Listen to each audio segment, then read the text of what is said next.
અને અત્યારે જે મીઠાની ગાડીઓ ભચાઉમાં ચાલે છે અને એક એવી જ મીઠાની ટ્રક જે બ્રેક ઉપર કાબુ ગુમાવેલો અને ઢાળ ઉપરથી ઢળતી આવતા ગાડીને પાછળના ભાગે ઠોકર મારેલી છે.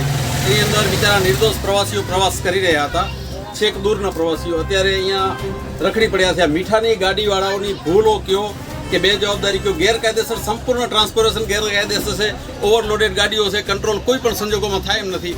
પરંતુ ભચાઉની અંદર કોઈ પણ પ્રકારનું તંત્ર, હું તો ત્યાં સુધી કહીશ કે આરટીઓ વિભાગ હોય કે પોલીસ તંત્ર હોય કે વહીવટી વિભાગ, નાયબ કલેક્ટર પ્રાંતની કચેરી હોવા છતાં કોઈ જાતનું એક્શન પગલાં નહીં.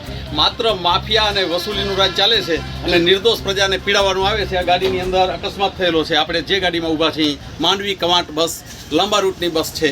અત્યારે લોકોને આ માફિયાઓના ત્રાસને કારણે સહન કરવાનો વારો આવ્યો છે.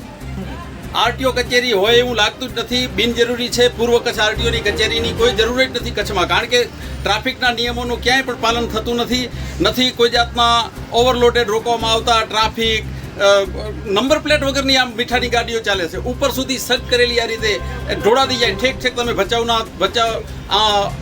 આ બાજુ તમે જુઓ, નેર, બંધડી, અમરસર બાજુના બિલકુલ રોડ રસ્તા બચ્યા જ નથી.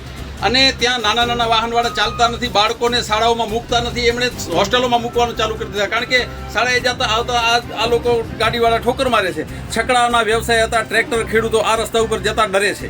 એટલે પૂર્વ કચ્છ ટ્રાફિક કયો કે આરટીઓ કયો એની કોઈ જરૂર લાગતી નથી, કારણ કે હોય તો ક્યાંક દેખાય.